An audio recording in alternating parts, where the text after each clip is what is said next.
JD, warga Jalan Letu Karim Kadir Gandus, tidak pacak berbuat apa-apa sesudem sekelnya ditembak polisi jeru penangkapan yang dilakukan di daerah Makrayu.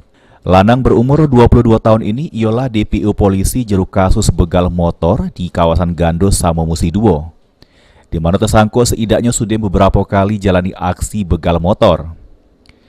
Jeru jalan ke aksinya tersangka direwangi 4 kawannya, di mana 3 tersangka sudah ditangkap polisi, sedang kesikok tersangka lainnya ini masih jadi DPO. Di daerah mana, Pe? Gimana? Musi 2. Apa yang kamu ambil? Motor. Tiga-tiganya motor ya? Modusnya seperti apa? Sudah. Ada modus yang minjem, Pak. Orang berapa kamu nih?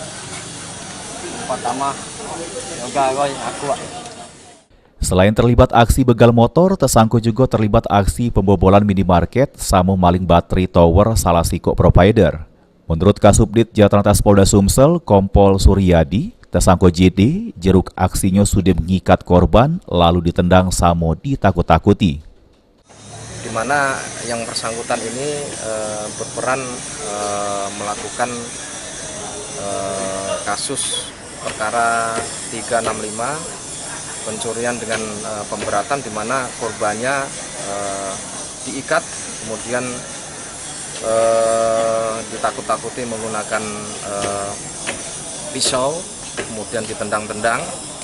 Nah, untuk itu satu di antaranya kita lumpuhkan ketika pada saat penangkapan yang bersangkutan melawan petugas.